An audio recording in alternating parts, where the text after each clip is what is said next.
Hello everybody, it is Badger Wild and we are back with a second take on this video. I did the first take and did not even record it. So we're going to try and do this a second time. Anyway, we are now interviewing or looking at the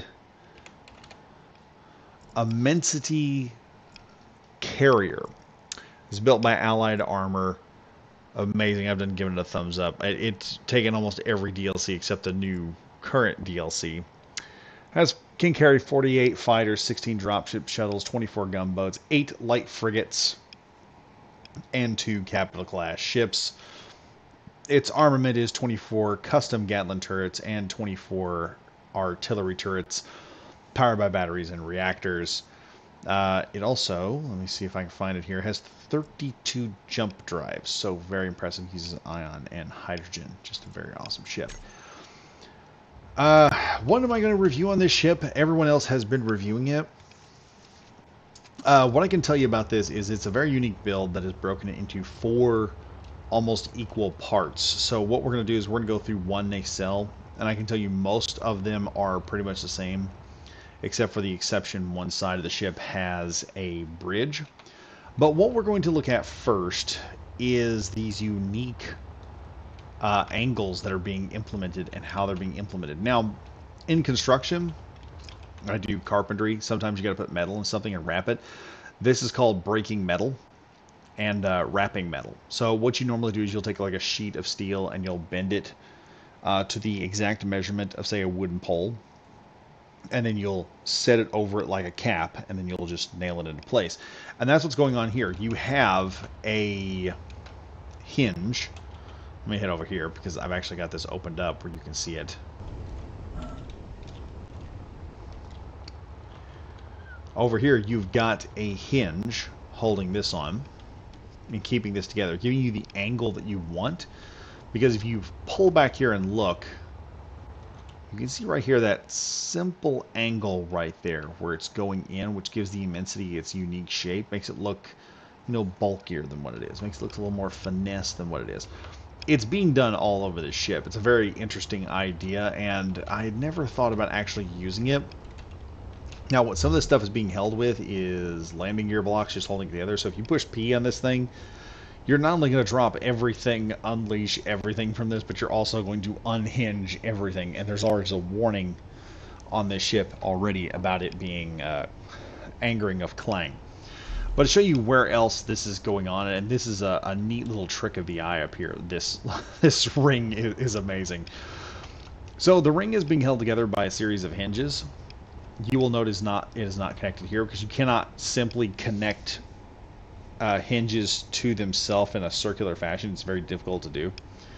If you attempt it, you can see here there's a bit of an issue right there that's not there. I don't know why it's not there, but you can also see we've got metal here kind of blending this together. This panel block just blending that and just continuously blends through. Here's where things get interesting. This is where the trick of the eye comes in. You've got these things that look like supports that are not actually supporting the ring. What they're doing is they're supporting the nacelle, which is awesome because this nacelle comes up to here, and then you start having the same technique being repeated on this end to create another unique angle, which is now tied together with these blocks, these panels covering that. The ring is actually not, like I said, it's not actually connected. It's connected to this here, to that superstructure. So this entire ring going around is then connected, and then this nacelle is connected to this gray superstructure with the rest of the ring just turning, and this is the same on both ends. So a very cool concept. We also got our custom Gatling guns here and our assault cannons. Mostly this is a ship that would require like personal defense. Can it fly? I'm a little terrified to hit the button and see what happens. I'm just going to leave it alone for now. But let's go inside here. Starting off first, we'll start with a bridge. And we're only going to need to go through one area. But as you can see, we've got the bridge here. This is your helm. You can see kind of what's going on. Heading down here. We have a secondary auxiliary bridge with control panels and everything else, all the nice stuff. Programmable area. Then we get down to the real meat of the area. Now this ship has two parts held together with a superstructure. So you have this support structure in here connecting these two superstructures together. And in order to get to the other side, you're going to have to be ferried across. So you're going to need some kind of small ferry craft to ferry everyone across. Cool little RP thing you could do in here and RP the entire game with. On the other side of this, we have access to what I am considering probably one of the capital ship accesses. So if you want to slap a cruiser onto here, this is the way to do it. And you can see the support struts right there to support all of this. You would just simply run your capital class right here, and it will connect to it. This thing apparently is designed to jump into a system with an entire fleet and launch an entire takeover. There's another ship that does this, and I will do a video on that one eventually when I get to it in the ship series that I'm running. So now, running back this way again, you'll also notice this cool use of this interior block that we got here, creating this support struts. It's awesome. Going here, we have medical. And mind you, what we're looking at is just 1/4 of the ship. This is mirrored on all 4 sides of it. You have medical. Like I said, you've got more MRI machines than Canada has at the moment. Sorry, Canadians. You got a respawn point and a shower and toilet combo, equipment, and a little meeting area for the doctors. We also have turret control systems here, which is controlling up to about 6 of the turrets that are up there, and nothing else. We've got a whole lot of storage and everything, and an area up top. We'll check that out in just a minute. Now running this way, we can go up. So here, over in here, we have this nice little engineering refinery area. This is one of 4. They're in all 4 areas, trust me. There are 4 of them. We have basically a shuttle bay bridge, which shows everything, all the shuttle bay stuff. Communal area, I believe something like the captain's quarters, or very, very luxurious quarters. So those are necessary. And then we've got this happening right here. I don't know what this is doing. It's just sucking air out like you wouldn't believe. It's wild. So we're going to go down here, and we're going to hit this one room. This is the I think this is like the ready room. You can look out here and see what all's going on. One guy can like coordinate ships and stuff. We'll be in there in a minute, don't worry. I'm going to show you all the hookups that you can hook all of the ships and everything up to. After that, we head down to the secondary staircase. So this is the refinery area we were just looking at. We have this room here, which is a security room, watching everyone who comes in through the main hangar door. And then we have one more area, which is right over here. And that is the bay, or actually the soldier living quarters, or the barracks. And there are 4 of these barracks, 2 on each sides of the superstructure. You can see here, a lot of people can show up, a lot of people can just sleep. Got an area to log off. Plenty of locker space. Love lockers. Lockers make the place look so much better.